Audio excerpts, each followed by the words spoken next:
Now, with the decks cleared for the Women's Reservation Bill to be passed today in the Rajya Sabha, we're hearing from our sources in the government that both houses will be adjourned sine die today, which means that the special session, which was to be continuing till tomorrow, will actually end a day early. And that's because business has, in fact, been taken care of. The government clearly had called for the special session with the intention of bringing the Women's Reservation Bill. With that taken care of, it looks like the government is all set to go ahead and adjourn both houses sine die, which means tomorrow there will be no business in both houses. Let me take this across to Maushmi Singh for more details. Maushmi, good evening. Even with the Women's Reservation Bill being tabled, being presented in both houses, there were a lot of questions about whether they'd be last-minute surprises. Doesn't look like it for the moment.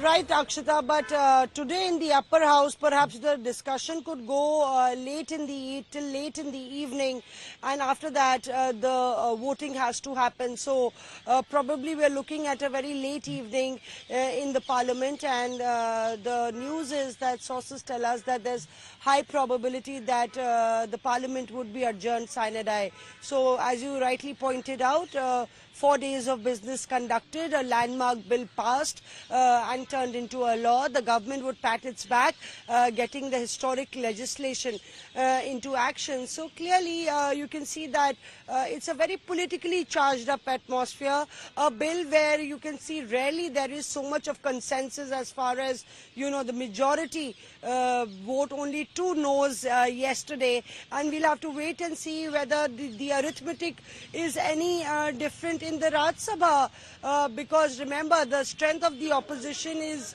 much higher in the Rajya Sabha. The government is on the a bit of a minority line, but we will have to wait and see that whether that consensus also reflects in the upper house.